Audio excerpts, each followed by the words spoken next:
This is the U.S. Coast Guard intercepting a shipment of cocaine. Here's the same crew intercepting another one. And another one. This was all in the summer of 2018.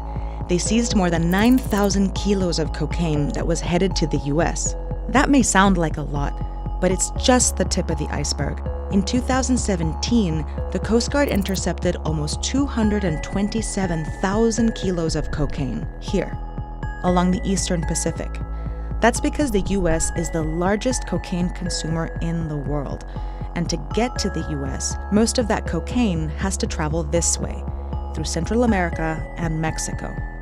With that comes violence, and today Guatemala and Honduras are some of the most violent places in the world. It's a big reason why so many people are traveling north to seek asylum at the U.S.-Mexico border. But the story of Central America's crisis isn't just about America's demand for drugs.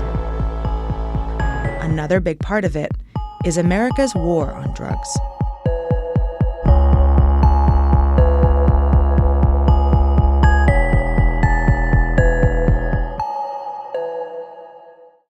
Cocaine is produced in South America, along the Andes mountain range that stretches from Bolivia to Colombia.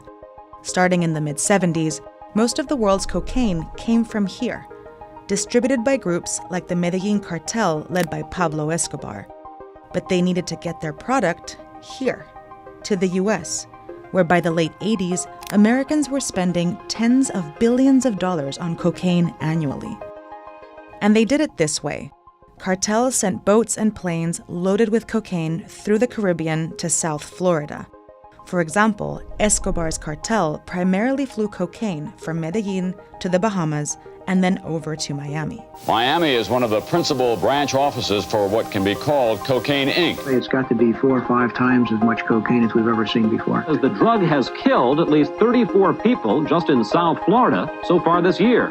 So the U.S. cracked down on the Caribbean route. To stop those drugs on the way to America, I propose that we spend more than $1.5 billion on interdiction. They started catching shipments along the coastline, like this speedboat called a go-fast boat that was intercepted by the Coast Guard. And they worked with the Colombian government to destroy coca and fight the cartels in Colombia. The Caribbean route was dismantled, but the cocaine industry kept going. Cartels just needed a new route to the U.S., and they found it in Mexico. Mexican cartels already had ways to get drugs over their border and into the U.S., so Colombian cartels shipped their cocaine to Mexico. But their boats and planes had to stop somewhere along the way to avoid detection and to refuel. And the ideal place to stop was Central America, especially Honduras and Guatemala. Not only were these countries directly south of Mexico, but they had just been through decades of civil wars and foreign interventions. Their governments were weak and easily bought off, and criminal organizations had power. It was an easy place for the cartels to turn to. Back in Mexico, the new cocaine routes turned lucrative fast. The Mexican cartels got bigger and more powerful and started controlling more territory, and the government responded. It's a war. 10,000 federal troops and police to Juarez. Mexico cracked down with the help of the U.S. He will not allow his country to be taken over by narco-traffickers. This crackdown was largely a failure. It caused chaos and violence spiked. But it did make it more difficult to send cocaine directly to Mexico. So cartels started shipping cocaine to Central America, to landing points along the coasts, and would move it into Mexico overland. Central America wasn't just a stop along the way anymore. Suddenly, it found itself at the center of cocaine trafficking. And all the things that made Central American countries ideal as refueling stops made them vulnerable to the violence that comes with drug routes. Criminal organizations already powerful in their countries started forming alliances with Mexican cartels. In Guatemala, this group aligned with the Zetas, while these went with the rival Sinaloa cartel. Violence surged here, along the northern Honduran coast, where cocaine shipments arrived, and at the border, where the cocaine is transported north by land.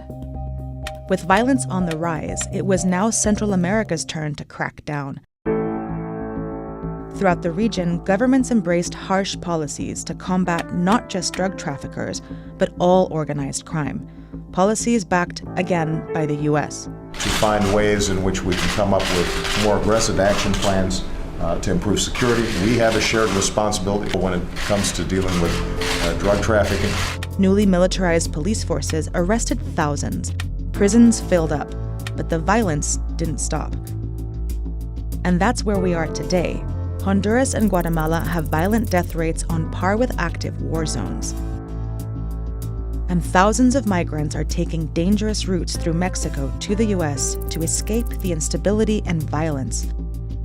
For decades, the U.S. has tried to stop drugs from coming in, but it's only really succeeded in changing how those drugs come in. And Central America might be the place that's feeling those changes the hardest. Hey, if you've made it this far in the video, you're probably the kind of curious person that appreciates learning. Brilliant is a problem-solving website that teaches you to think like a scientist and be a better problem solver. They have courses on everything, from calculus to astronomy to logic, and daily problems in math, science, engineering, and computer science. To learn more about Brilliant, go to brilliant.org/vox and sign up for free. The first 200 people will get 20% off their annual premium subscription. Brilliant doesn't influence our editorial at all, but it makes videos like this one possible, so go check them out.